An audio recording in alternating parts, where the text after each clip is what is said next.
Yang mohon menyimak ayat 17 sampai insyaallah sampai 24.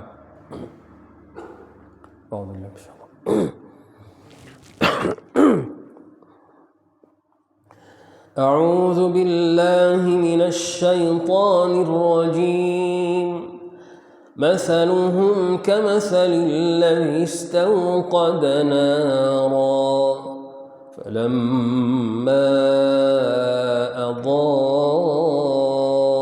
أضاءت ما حوله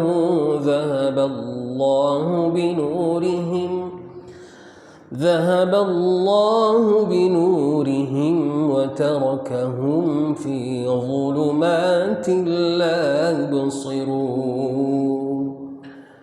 صم بكم عمي فهم لا يرجعون أو كصيب من السماء فيه ظلمات ورعد وبرق يجعلون أصابعهم في آذانهم من الصواعق حذر الموت والله محيط بالكافرين يكاد البرق يخطف أبصارهم كلما أضاء لهم مشوا فيه وإذا أظلم عليهم قاموا ولو شاء الله لذهب بسمعهم وأبصارهم إن الله على كل شيء قدير يا أيها الناس اعبدوا ربكم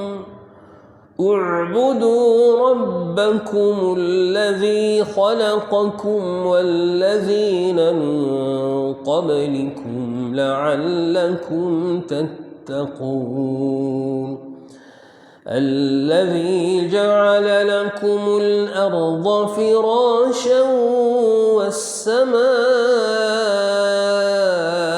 بناء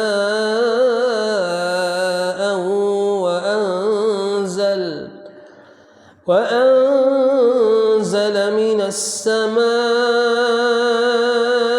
ماء فأخرج به من الثمرات رزقا لكم فلا تجعلوا لله أندادا وأنتم تعلمون وإن كنتم في ريب مما نزلنا على عبدنا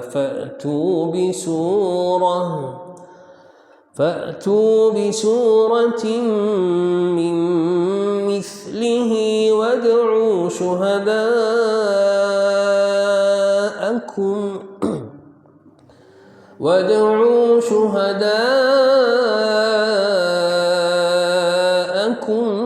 من دون الله إن كنتم صادقين فإن لم تفعلوا ولن تفعلوا فاتقوا النار التي وقودها الناس والحجارة أعدت للكافرين صدق الله العظيم. بسم الله الرحمن الرحيم الحمد لله رب العالمين والصلاة والسلام إلى أشرف الأنبياء والمرسلين سيدنا محمد وعلى آله وصحبه أجمعين. سبحانك لا علم لنا إلا ما علمتنا إنك أنت العليم الحكيم. رب اشرح لي صدري ويسر لي أمري واحلل عقدة من لساني يفقهوا قولي وأنت تعلم ذاك التوفيق والنفع انتفاع الفاني والاستفادة الحثة مسك كتاب الله سنة رسول الله صلى الله عليه وسلم بالعمل والدلالة دخلتنا وجلنا مغضاه وثاب. أما بعد, ya. Setelah kita berbicara kita mentafsirkan, menjelaskan di dalam beberapa ayat yang lalu yang mana membahas tentang sifat-sifatnya orang munafik, ya. Bagaimana Allah SWT menjelaskan, ya, orang-orang munafik yang di hati mereka ada penyakit, ya. Penyakit itu semakin bertambah jika mereka melihat kebenaran, ya, melihat umat Islam semakin jaya, ya, melihat, ya, Rasulullah SAW semakin mulia, mereka semakin sakit hati, ya. Dan termasuk kalau kita mentadabburi Al-Quran, yang mana kebiasaan Rasulullah SAW, jika Rasulullah SAW melewati ayat-ayat yang ada rahmat Allah Subhanahu Wa Taala, ada pujian-pujian Allah Subhanahu Wa Taala terhadap, ya, hamba-hamba Allah Subhanahu Wa Taala yang saleh, para anbiya, para orang-orang saleh, ya, itu memohon kepada Allah Subhanahu Wa Taala, semoga saya, ya, bisa menjadi seperti mereka, semoga saya digabungkan oleh Allah Subhanahu Wa Taala, dibangkitkan bersama mereka. Nah, begitu, ini termasuk cara mentadabburi Al-Quran, begitu seperti ayat ini, sifatnya orang munafik, mereka ada penyakit di dalam hati mereka. Kita mohon, ya Allah, selamatkanlah kami dari penyakit hati. Nah, dari seluruh atau segala macam penyakit hati, termasuk terutama, ya, kekufuran dan kemunafikan, terutama, dan penyakit yang lainnya. Dan juga mohon kepada Allah Subhanahu Wa Taala menyelamatkan kita dari penyakit zahir maupun batin, ya, penyakit fisik, medis, ya, maupun penyakit hati semuanya. Nah, begitulah kita begitu membaca sifat-sifat cerita orang munafik, kita, ya Allah, selamatkanlah kami dari mereka, janganlah kami menjadi seperti mereka, ya Allah. Nah, itu di antara cara-cara mentadabburi Al-Quran. Terakhir, setelah bagaimana mereka, Allah menjelaskan ada penyakit yang ada dalam hati mereka semakin bertambah ketika melihat Rasulullah SAW dan kaum muslimin semakin jaya, ya. Lalu kemudian mereka menyebarkan kehancuran, tapi mereka nggak mau mengakui bahwa mereka menyebarkan kehancuran atau keburukan, justru malah mereka bilang kami tidak begitu, kami malah menyebarkan kebaikan, kami baik, dan seterusnya. Begitupun juga, ya, suka menjelek-jelekan orang yang beriman, ya. Akan tetapi mereka tidak tahu diri mereka betapa jeleknya diri mereka. Dan bagaimana mereka ketika berpura-pura hadir, ya, bersama kaum muslimin, begitu kembali ke teman-teman mereka bilang kepada teman-teman mereka bahwasanya kami hanya berpura-pura saja, kami hanya menertawa mereka saja, menipu mereka saja. Padahal sesungguhnya, ya, mereka menipu diri mereka sendiri. Sampai terakhir, ini yang berlalu semuanya, Allah SWT bilang mereka adalah orang-orang yang sesungguhnya, ya, menjual belikan, ya, yang namanya keimanan dengan kesesatan, membeli kesesatan, membeli, ya, keburukan dengan keimanan, dan dengan kebaikan. Itu semuanya, ya, seperti contohnya itu membeli sampah dengan emasnya malah juga, ya, iman mereka, takwa mereka itu dijualkan, ya, demi membeli sampah. Itu adalah kekufuran dan kemunafikan. Sehingga mereka sangat tidak beruntung, justru malah mereka sangat rugi. Nah, lalu setelah itu Allah Subhanahu Wa Taala memberi suatu contoh atau perumpamaan. Di dalam Al-Quran itu banyak perumpamaan yang dicontohkan oleh Allah SWT atau digambarkan oleh Allah SWT tentang entah orang-orang ahli maksiat atau orang-orang yang kafir atau orang-orang yang ahli taat dan seterusnya, banyak. Perumpamaan atau contoh-contoh ini agar supaya mempermudahkan bagi kita, agar supaya kita bisa memiliki gambaran ya tentang apa yang dimaksud oleh Allah SWT, agar supaya kita bisa mudah memahami apa yang ingin disampaikan oleh Allah Subhanahu wa taala. Maka di sini ada dua contoh atau dua perumpamaan yang Allah menggambarkan tentang kaum munafikin. Di dalam ayat pertama, mathaluhum kamathalil ladzi istauqada nara. Perumpamaan mereka atau contoh atau gambaran mereka seperti gambarannya alladzi istauqada nara, seperti orang yang menyalakan api. Ya, orang menyalakan api. Maksudnya menyalakan api di tengah padang pasir atau di tengah hutan, ya, yang gelap gulita, menyalakan api. Ya, kayu bakar menyalakan api. Falamma adha'at ma haulahu dhahaba Allah bi nurihim. Ketika sudah menyala, sudah mereka nyaman dengan api itu, tiba-tiba api itu menghilang, mati. Nah, sehingga mereka dibiarkan Allah SWT di dalam kegelapan. Nah, di dalam kegelapan. Wa tarakahum fi dhulumatin la yubsirun. Nah, dibiarkan oleh Allah SWT mereka di dalam kegelapan, tidak bisa melihat apapun saking gelapnya. Summun bukmun umyun fahum la yarji'un. Sehingga mereka itu ibaratnya orang yang summun, ya. Sum adalah orang yang tuli, bukmun bisu, umyun buta, fahum la yarji'un, sehingga mereka tidak bisa kembali. Ayat ini banyak yang mentafsirkan ayat ini dan ini maksud siapa? Ada sebagian mengartikan yang dimaksud adalah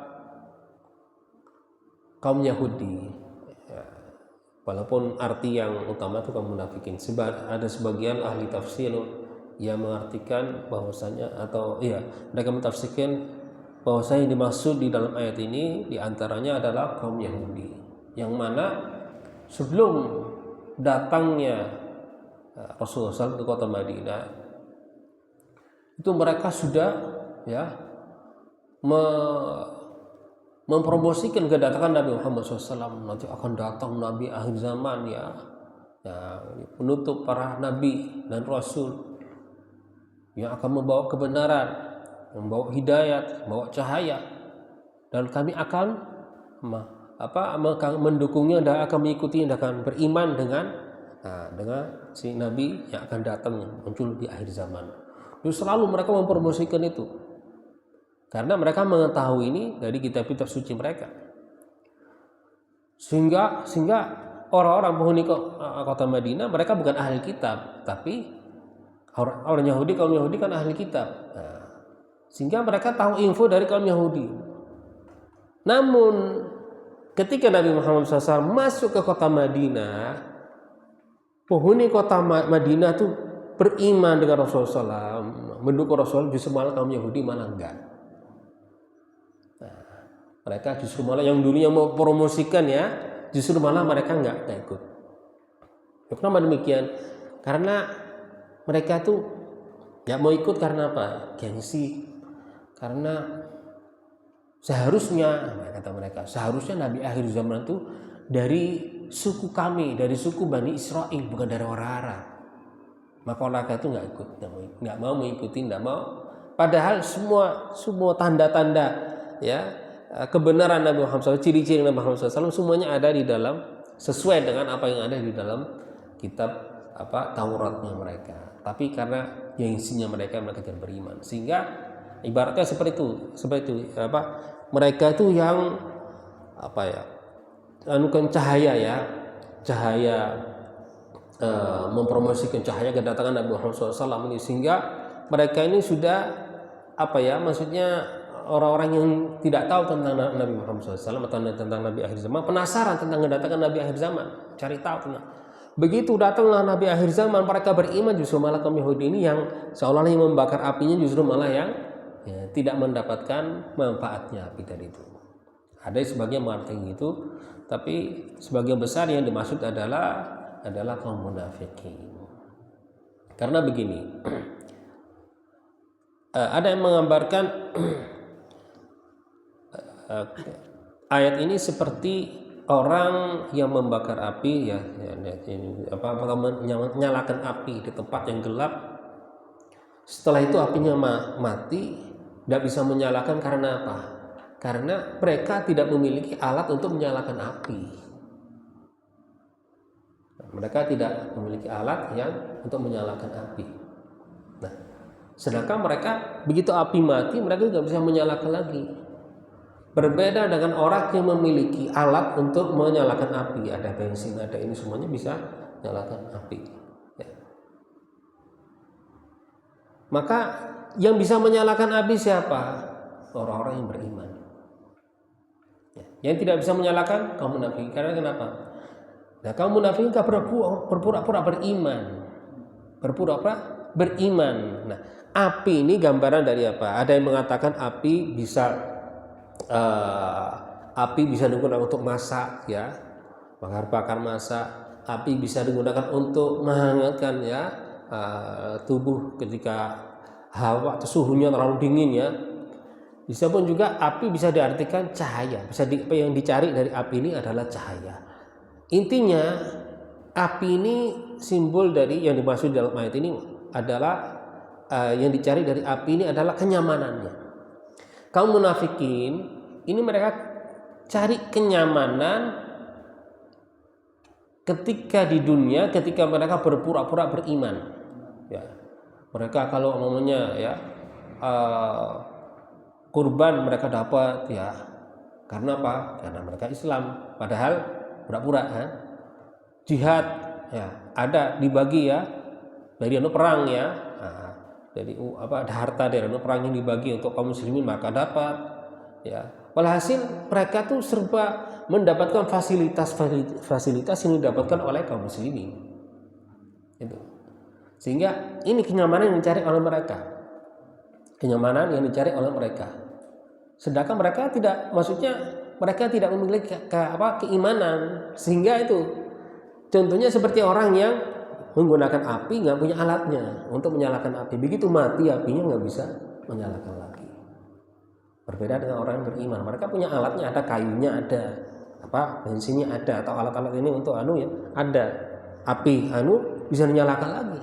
Beda dengan mereka kaum munafik. Karena itu tadi itu mereka selalu hanya mencari kenyamanannya saja, pura-pura saja, sehingga mereka ada pun juga menggambarkan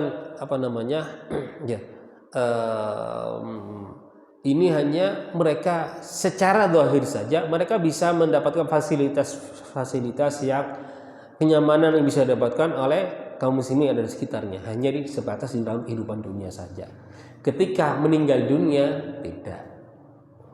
Nah, sehingga seolah-olah ketika meninggal dunia kenikmatan, kenyamanan yang didapatkan oleh mereka ini mereka tidak akan mendapatkan di alam akhirat, ya, karena ini semuanya hanya sandiwara saja, hanya berpura-pura saja. Maka oleh karena itu digambarkan oleh Allah dan gambar ini. Ada pun juga yang menggambarkan dengan apa? Dengan satu ayat, ya, ayat yang ada di dalam surat Al-Hadid, yang mana Allah menceritakan kelak hari kiamat orang-orang beriman dan orang-orang munafik semuanya membawa cahaya. Tapi seketika sampai satu tempat, ya, orang-orang yang beriman masuk surga, sedangkan mereka berubah. Cahaya mereka hanya sementara saja, setelah itu cahayanya berubah. Nah, cahaya mereka berubah, menghilang. Ya, ini dalam ayat surah Bismillahirrahmanirrahim fi rahmatillahi wa adab. Dan ayatnya, ya, yauma taral mu'minati yas'a nuruhum baina aydihim bi aymanihim, surat Al-Hadid itu. Busyrakum yawma jannatin tajri anhar. Jadi Allah SWT menceritakan orang-orang beriman nanti ke hari kiamat, ya, mereka bercahaya, ya, cahaya itu menyeluruhi tubuh mereka, Lalu kemudian mereka diberi sambutan berita menggembirakan mereka bahwa mereka akan masuk surga Allah Subhanahu wa taala. Lalu kemudian setelah itu bagaimana keadaan munafikin? Yauma yaqulu al-munafiqun wal munafiqatu alladziina amanu dzuruna naqtabis min nurikum. Kami ingin cahaya, mendapatkan cahaya dari cahaya kalian, dari cahaya orang beriman. Qila irji'u wara'akum faltamisu nura. Lalu kemudian maka kok kami tidak memiliki cahaya. Akhirnya mereka akan disuruh mereka diberitahu bahwa saya kembali ke dalam kehidupan dunia, carilah cahaya di dalam kehidupan dunia. Gitu tadi itu. Mereka cahayanya hanya di dunia saja, di akhirat nggak dibawa. Orang yang beriman cahayanya dibawa sampai akhirat. Ya. Mereka sholat, berpuasa, sedekahnya nggak berpura-pura saja.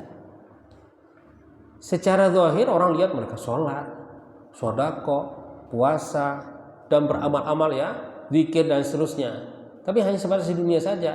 Di akhirat kita kok nggak kita ingin memiliki cahaya seperti mereka. Nah, akhirnya akan diberitahu kepada mereka, kembalilah ke kehidupan dunia, carilah cahaya di dalam kehidupan dunia. Bisa kembali enggak? Tidak akan bisa kembali, sudah di akhirat mereka.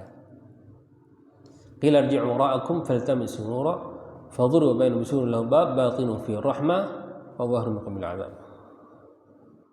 Nah, sehingga mereka akan berteriak, memanggil, munadunahum alam nakum ma'akum, bukannya kami waktu di dalam di dunia itu bersama kalian, sholat bareng berjamaah, puasa bersama, merayakan hari raya Idul Fitri, Idul Adha, berzikir bersama di semuanya, dan semuanya kita selalu bersama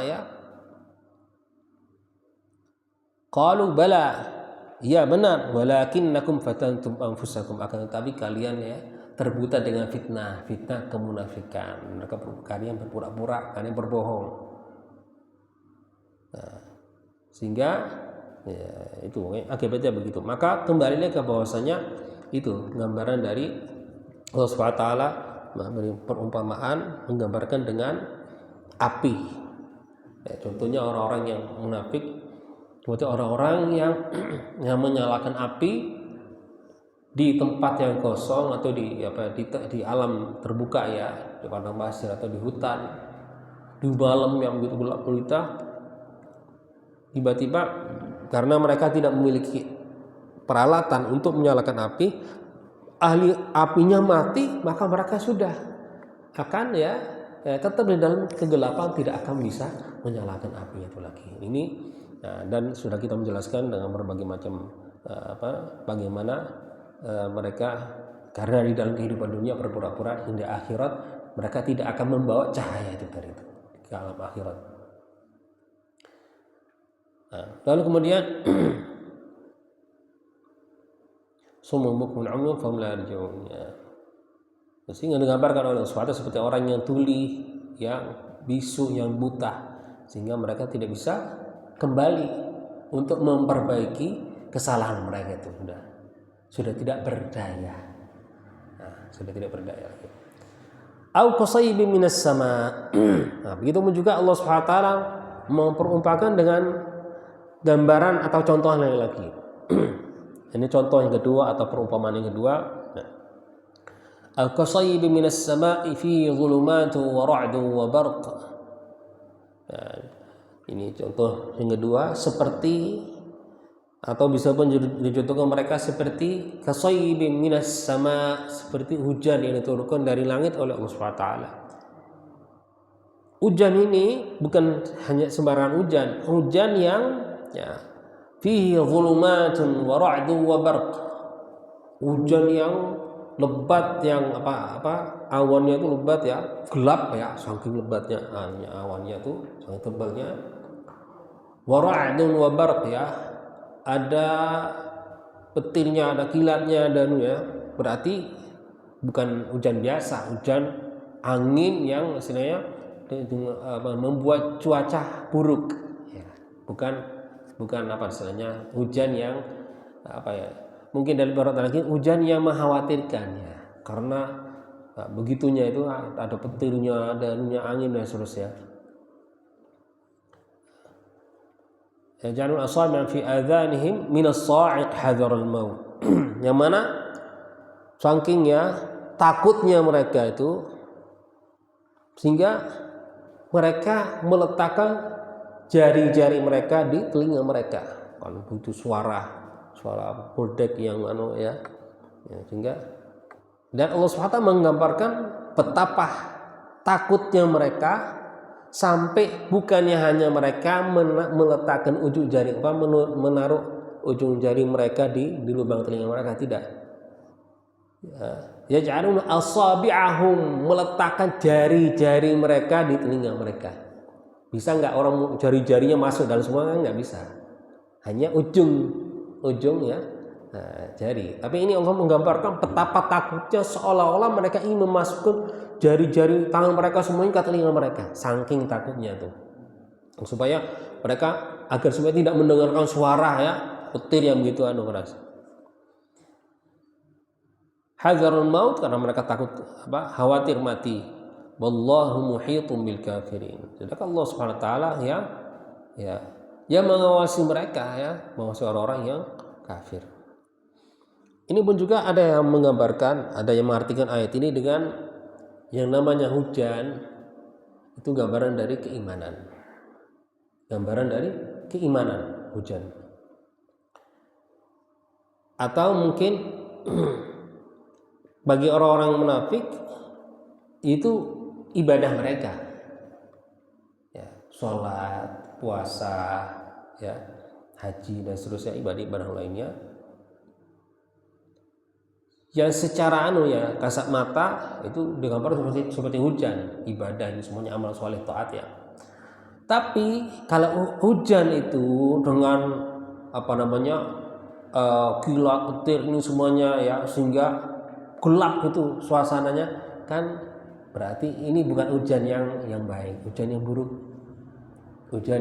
buruk.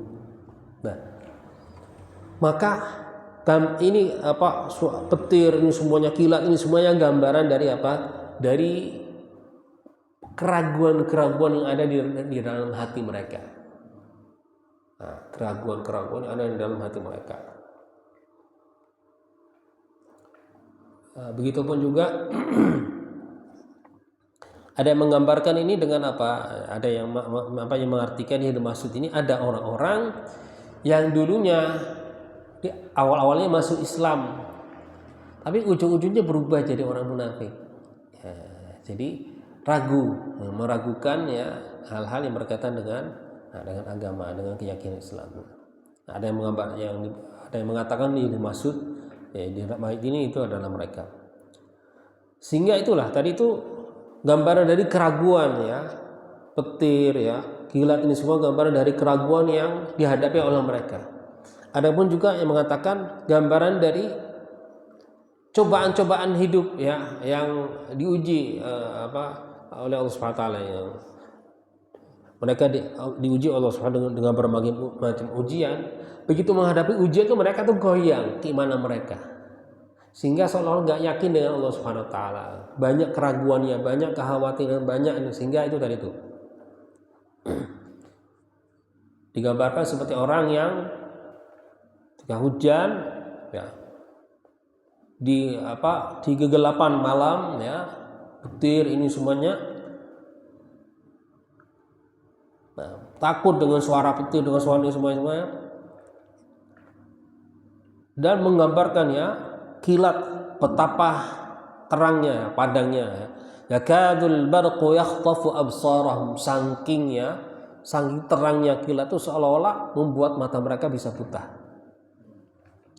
Kullama adha'a lahum masyaw fihi, setiap kali ada petir itu jalan kan agak menerang, mereka berjalan sedikit lalu kemudian hilang, itu berhenti lagi, tidak bisa jalan. Jadi dicontohkan seperti orang yang tersesat ya di tengah hutan atau dengan padang pasir ya, malam hujan, malam gelap, petir ini semuanya, mereka tidak bisa bergerak, tidak bisa berjalan kecuali ada sedikit cahaya mereka berjalan, sedikit cahaya berjalan.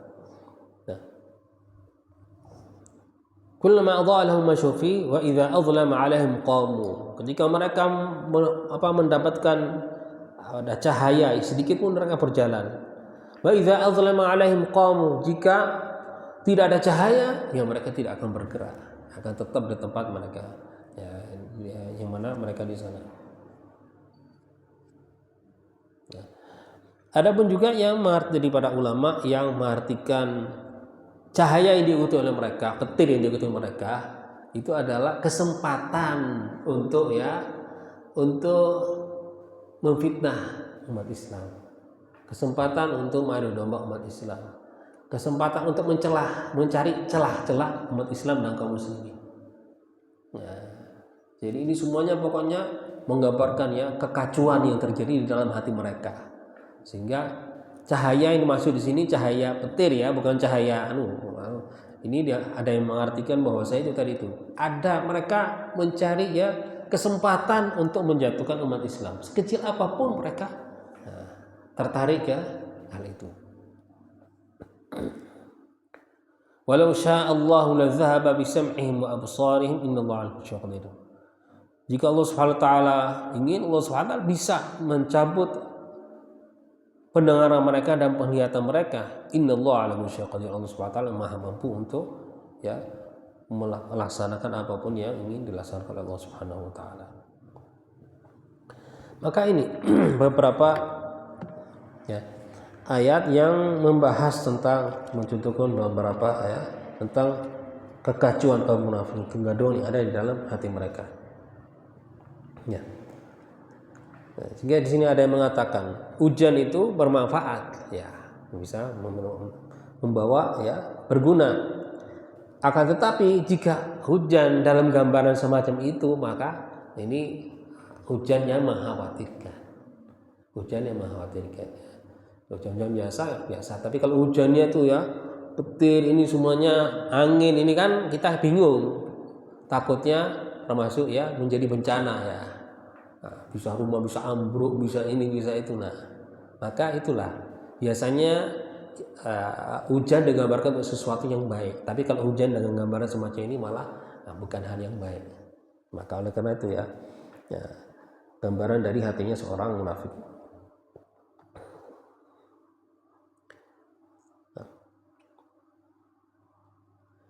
Juga ketakutan kaum munafikin yang dibahas di sini antaranya apa? Hal yang seringkali ditakuti oleh mereka itu adalah jihad. Kalau sudah ada panggilan jihad, mereka paling takut. Mereka selalu beralasan dengan berbagai macam cara, pokoknya jangan pokoknya jangan sampai ikut jihad. Berpura-pura alasan ini ada aja alasan mereka.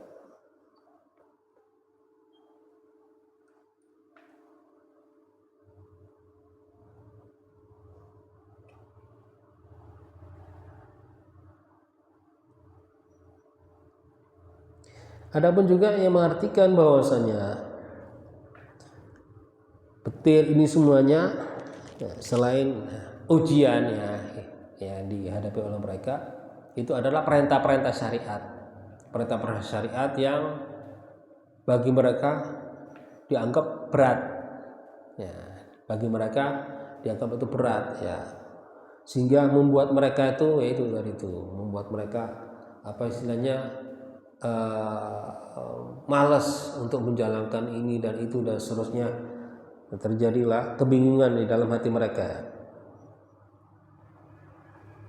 Wahia at-takalif asyaqqah hal-hal yang mungkin agak berat seperti sholat harus 5 waktu, puasa, bahkan sholat yang paling malas, paling berat itu adalah kata Rasulullah SAW, sholat subuh dan sholat isya. Asqalus sholat al munafiqin, kata Rasulullah SAW, sholat yang paling berat pada kaum munafikin adalah sholat isya dan sholat subuh.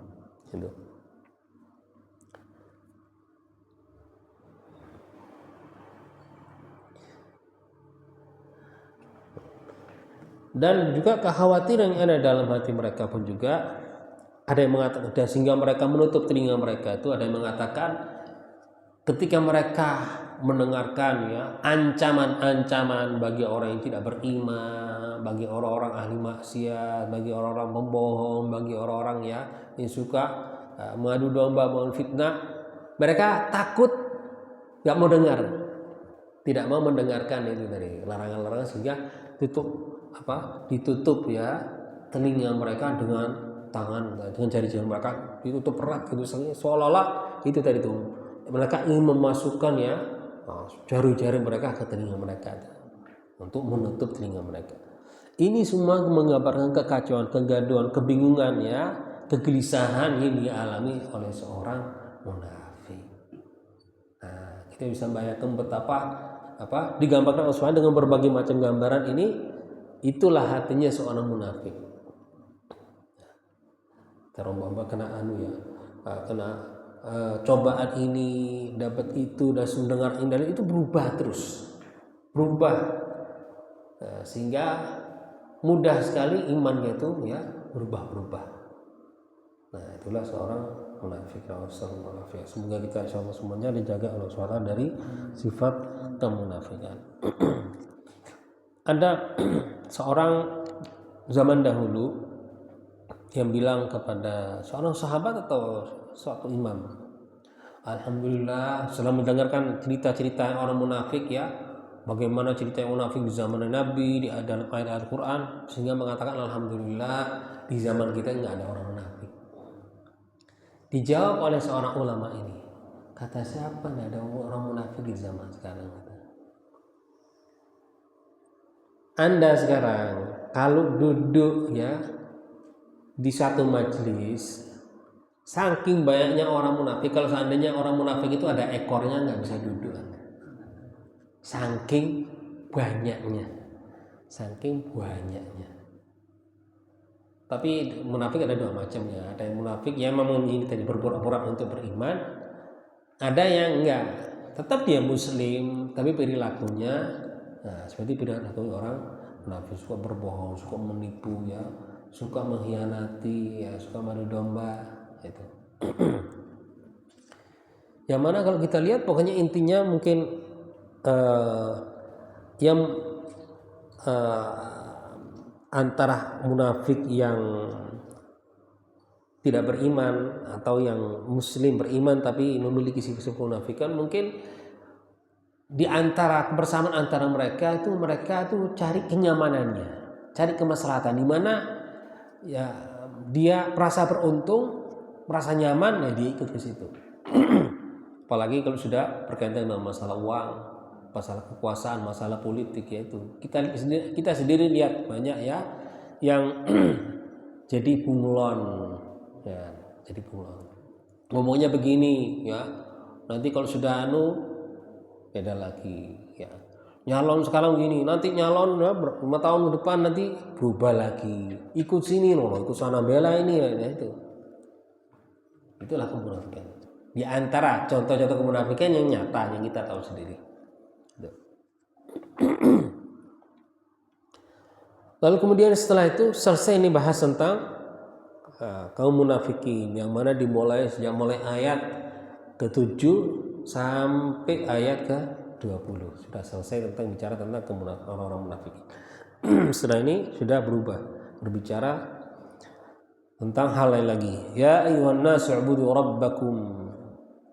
Ya ayyuhan nas, wahai para manusia, u'budu rabbakum. Kita sudah menjelaskan sebelum ini kata-kata ya ayyuhan nas itu biasanya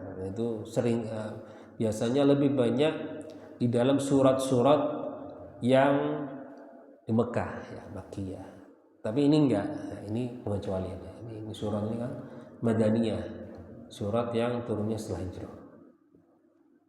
Ya ayyuhan nas u'budu rabbakum. Dan biasanya kata-kata ya ayyuhan nas lebih, yang memang sifatnya umum, tapi lebih yang diajak berbicara orang yang tidak beriman. Orang-orang yang tidak beriman. Ya ayyuhan nas u'budu rabbakum, wahai ya para manusia, u'budu rabbakum, Ibadahlah kepada Allah Subhanahu wa taala Tuhan kalian alladzi khalaqakum, yang menciptakan kalian, walladzina min qablikum la'allakum tattaqun, yang menciptakan kalian dan menciptakan orang-orang yang sebelum kalian, maksudnya yang menciptakan ya leluhur kalian, orang tua kalian dan kakek-kakek kalian, kakek nenek moyang kalian. Semuanya yang menciptakan adalah Allah Subhanahu wa taala. Maka sembahlah Allah Subhanahu wa taala, beribadahlah kepada Allah Subhanahu wa taala la'allakum tattaqun, agar supaya kalian semakin ya bisa mendapatkan ketakwaan atau meningkatkan ketakwaan kalian. Alladzi ja'ala lakum al-ardha firasyan was-samaa'a binaa'a, yang mana Allah Subhanahu wa taala yang menjadikan bumi ini firash. Firash itu seperti ya bawahan yang kita, seperti istilahnya seperti karpet. Firash tempat yang mana kita bisa jalan di atasnya. Was-samaa'a binaa'a, dan Allah SWT menjadikan langit sebagai atap kita. Jadi ibaratnya bumi ini seperti rumah kita. Ya.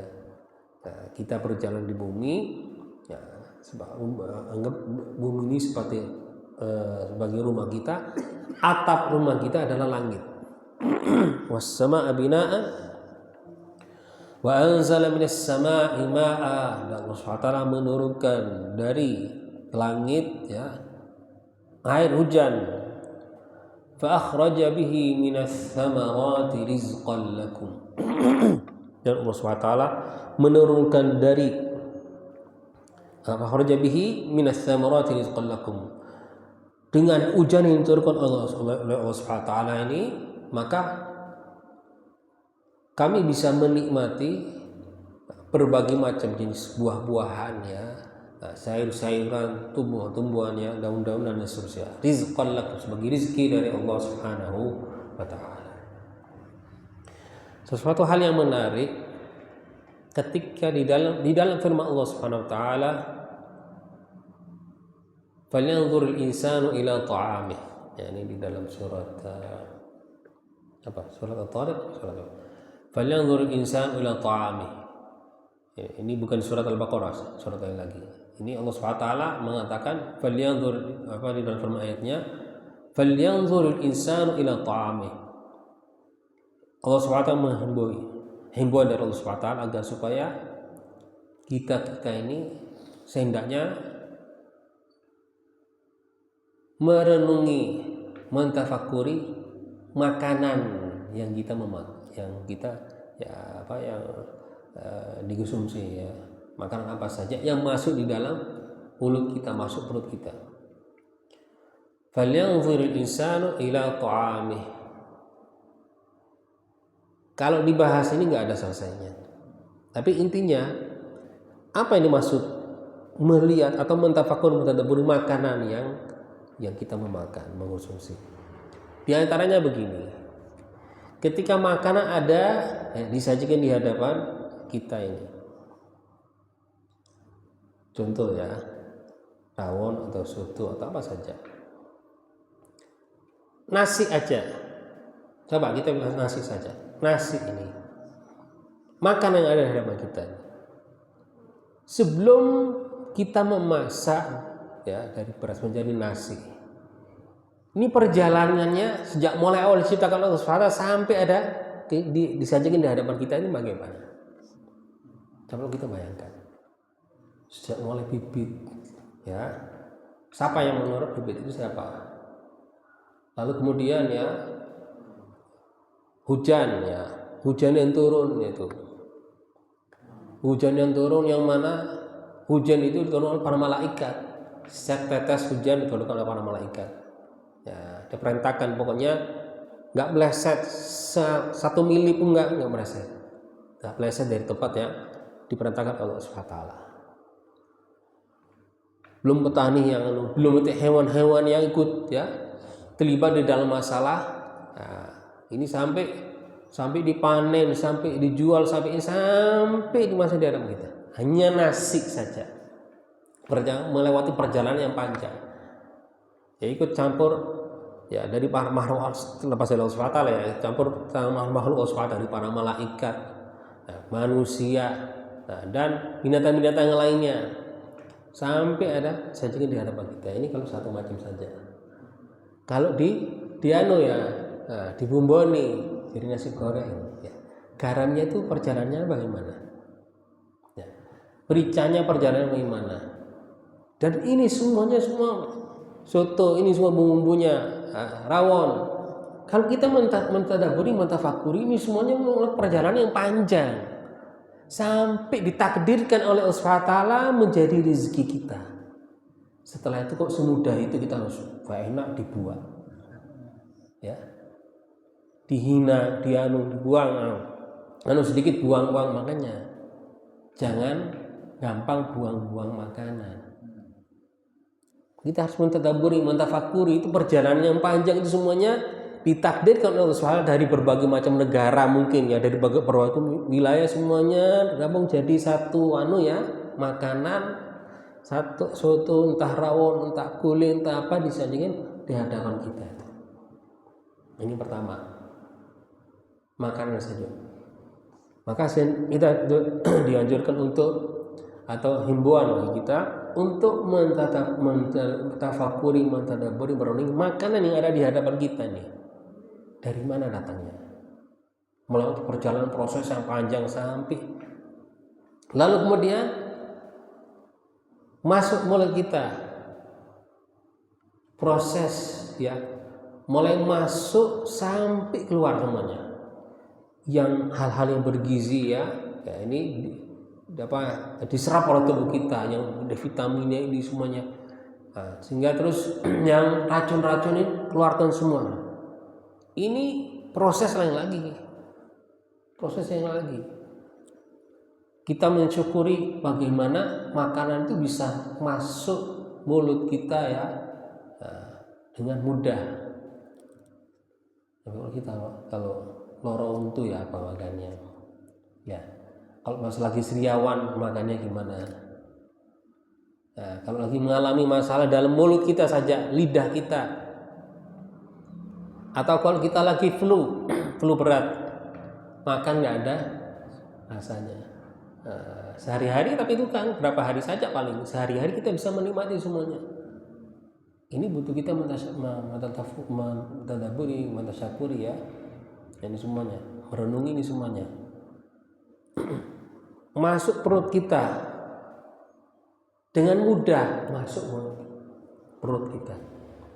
Ada orang-orang nggak bisa makan, harus diinfus. Ada orang-orang yang itu, ada ceritanya orang masuk rumah sakit ya, dengar orang teriak-teriak rumah sakit. Tanya sama suster, kenapa ini nggak bisa makan? Itu kan kasih aja makanan-makanan yang ringan. Pak, ini dikasih minum susu aja. Kasih minum susu, teriak-teriak nggak garu-garuan. Karena masalahnya perutnya itu sakit kalau ada makanan masuk. Sedangkan kita makan makanan, perut kita tidak bermasalah.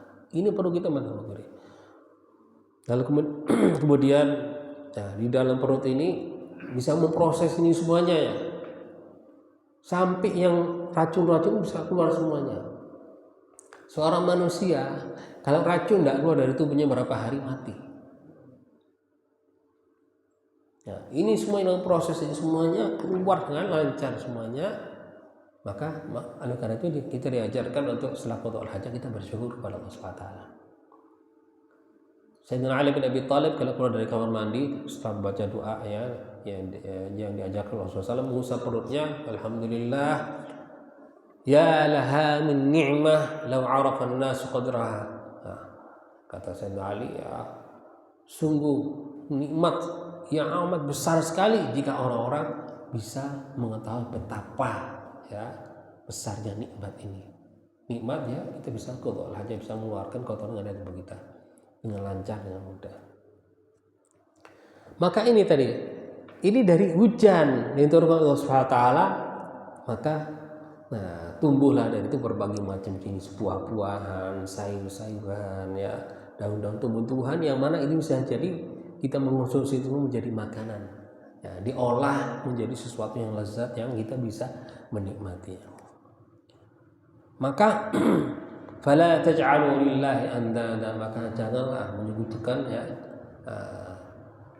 makhluk selain Allah Subhanahu wa taala, wa antum ta'lamun, sedang kalian mengetahui bahwasanya tidak yang orang-orang yang menyembah selain Allah Subhanahu wa taala mengetahui bahwasanya mereka tidak bisa tidak bisa memberi manfaat atau tidak bisa memberi madarat. Seandainya bisa memberi, terbatas manfaat yang akan diberi oleh mereka, terbatas madaratnya juga terbatas, dan ini semuanya tidak terlepas dari kehendak Allah Subhanahu wa taala semua. Lalu kemudian setelah itu, wa in kuntum fi raibin mimma nazzalna ala 'abdina fa'tu bi surah. Nah, di dalam ayat ini Allah Subhanahu wa taala menantang terutama kaum Quraisy zaman dahulu dan siapapun yang ingin enggak percaya dengan Quran. Allah Subhanahu wa taala menantang mereka agar supaya membuat seperti Al-Qur'an. Awal dulu Allah Subhanahu wa taala sebelum ayat ini Allah Subhanahu wa taala menantang kaum musyrikin untuk kalau memang kalian nggak percaya dengan Al-Quran, coba kalian buatlah seperti Al-Quran ini.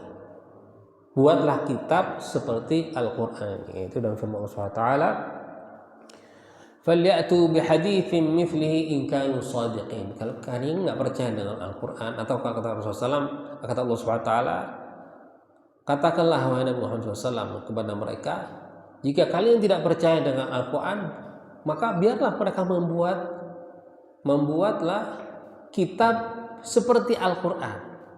Tidak mungkin mereka bisa membuat Al-Quran, tapi buatlah seperti Al-Quran. Coba, bisa nggak, mampu nggak mereka buat kitab yang menyaingi Al-Quran? Tidak ada yang jawab.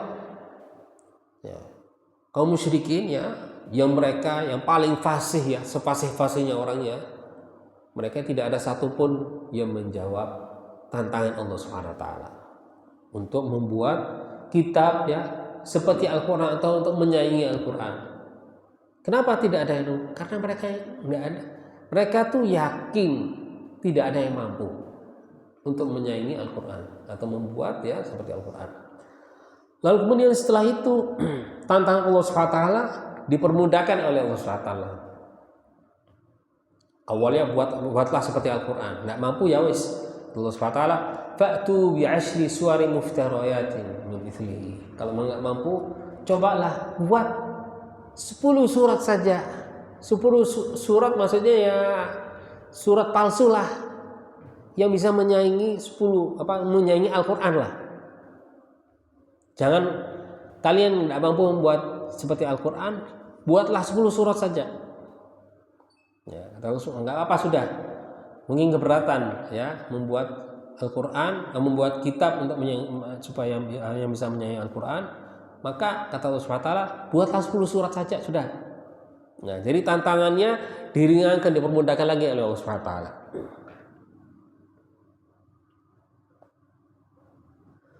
Dalam firman ayatnya Allah Subhanahu wa taala, am yaquluna iftarah, apakah mereka mengatakan bahwa ini dibuat-buat oleh Rasulullah SAW? Kalau memang mereka tidak percaya, maka buatlah 10 surat yang palsu. Wad'u man istata'a min dunillahi in kuntum shadiqin. Dan tidak hanya begitu saja kata Allah SWT, dan minta pertolongan bantuan siapapun untuk membantu kalian. Kalau kalian tidak mampu untuk membuat sendiri, buatlah kelompok, buatlah lembaga, buatlah kelompok untuk membantu kalian. Bentuklah suatu lembaga, suatu kelompok, suatu komunitas untuk membantu kalian untuk membuat 10 surat saja. Kalau memang satu orang nggak mampu. Berapa lama kemudian nggak ada yang menjawab.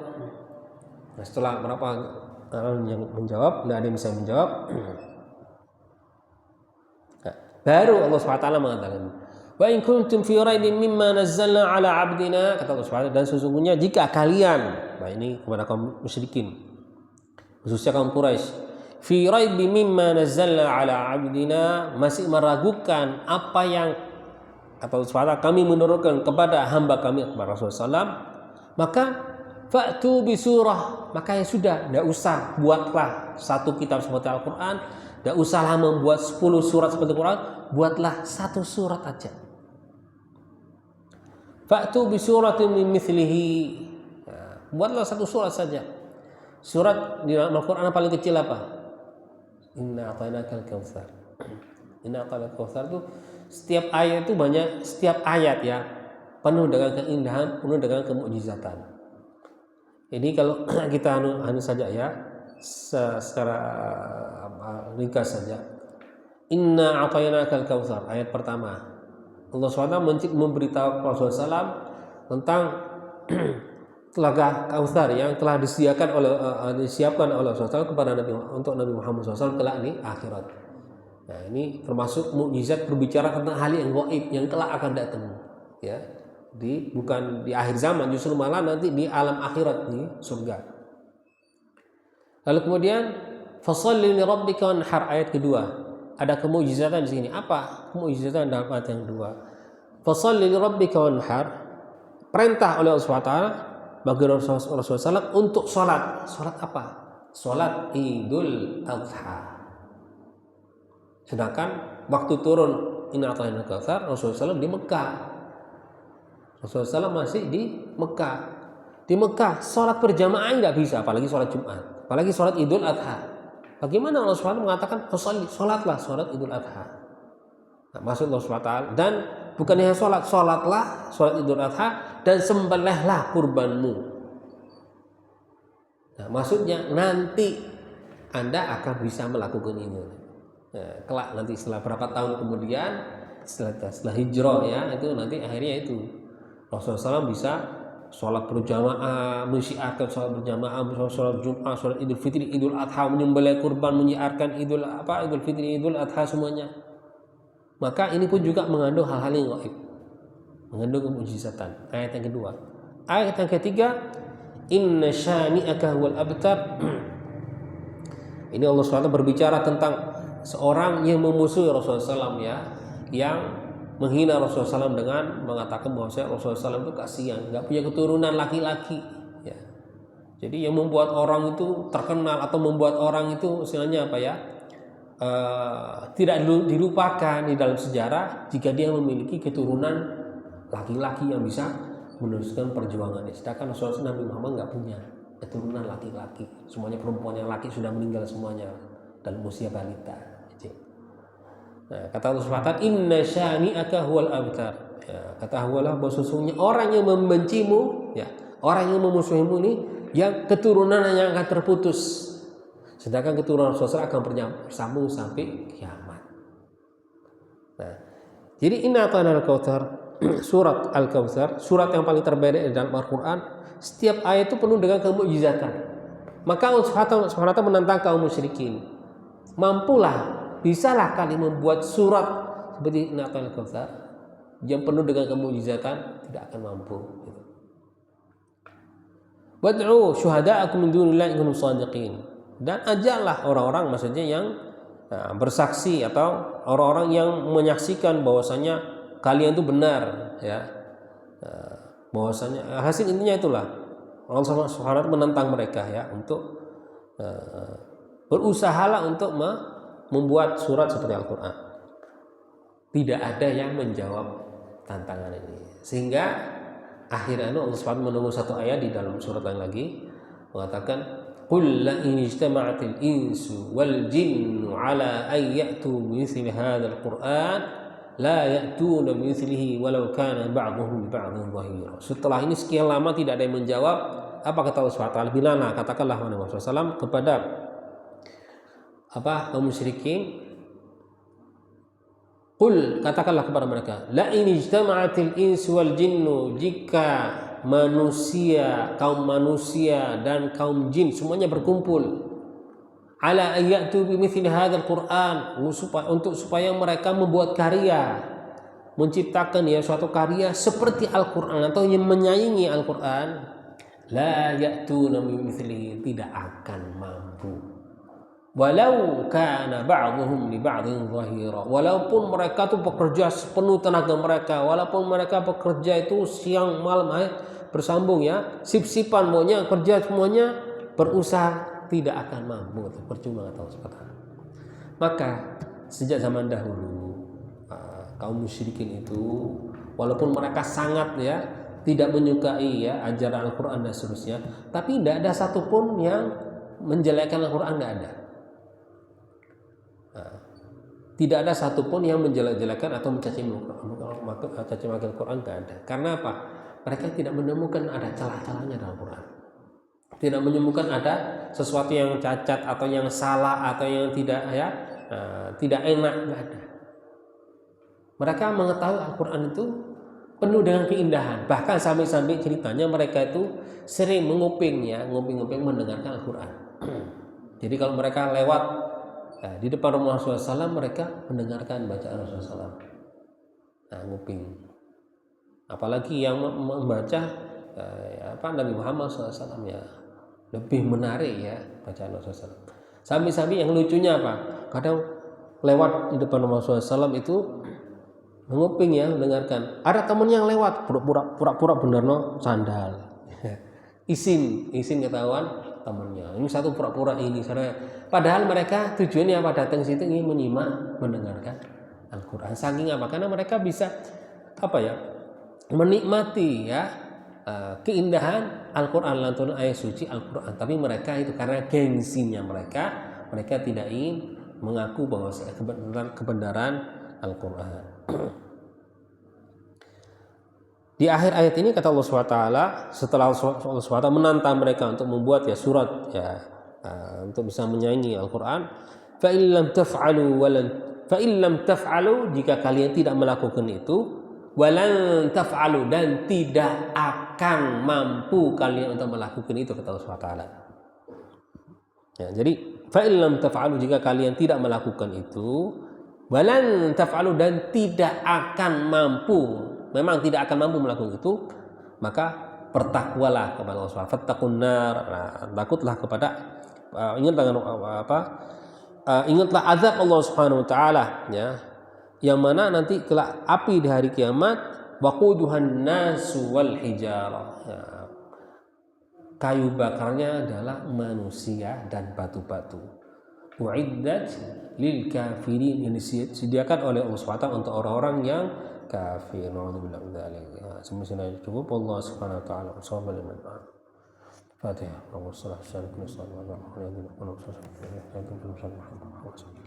واجعل القرآن العظيم ربيع قلوبنا وجلاء وهمومنا وأحزاننا وكاشف كربنا، واجعله إمامنا إلى جنات النعيم، واجعل شافع لنا شاهدا لنا لا شاهد علينا هذه بكل صالح جامع الآخرة وإلى حدث وصار الفاتحة. أعظم بسرعة من الحمد على الرحمن الرحيم إياك نعبد وإياك يا فتاح يا عليم يا فتاح يا عليم يا فتاح يا عليم بالقرآن العظيم يا فتاح يا فتاح يا عليم يا إله المعبود التفضل والجود، جد لنا بالمقصود بالقرآن العظيم وبلوغ الآمال وصلاح الأحوال والقبول والإقبال بالقرآن العظيم. يا فتاح يا عليم يا فتاح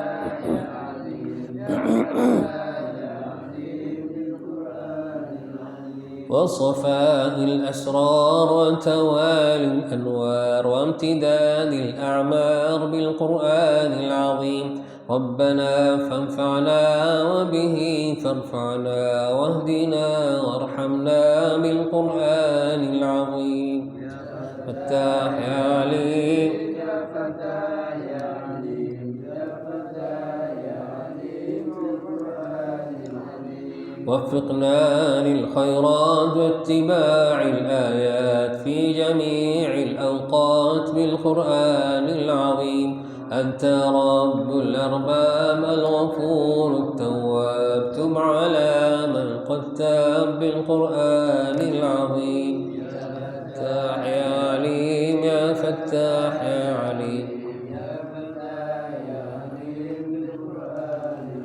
يا مسبب الأسباب يا عزيز يا وهاب، إننا لك طلاب بالقرآن العظيم. فرج به أحزاني ثبت به إيماني رب فاصلح شاني بالقرآن العظيم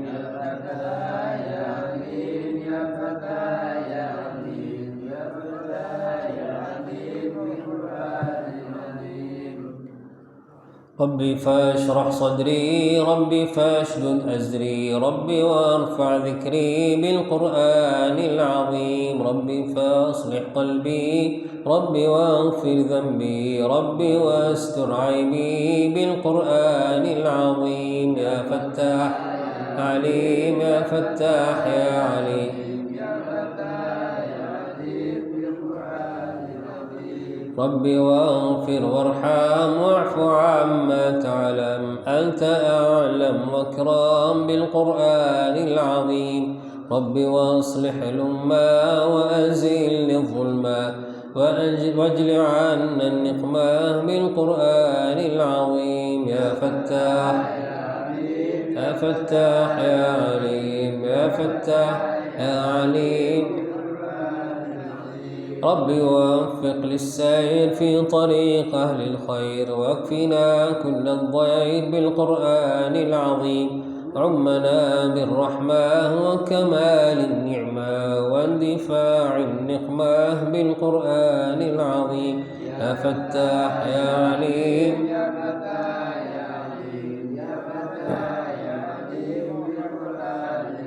علمنا يا علام واضحات الأحكام شرائع الإسلام بالقرآن العظيم وطريق التقوى والسبيل الأقوى لننال الرجوى بالقرآن العظيم يا فتاح يا عليم يا عليم رب وافتح الأقفال عن قلوب الأطفال يبلغون الآمال بالقرآن العظيم واجعلهم قرة عين يعرفون العلمين ويحوزون الزين بالقرآن العظيم يا فتاح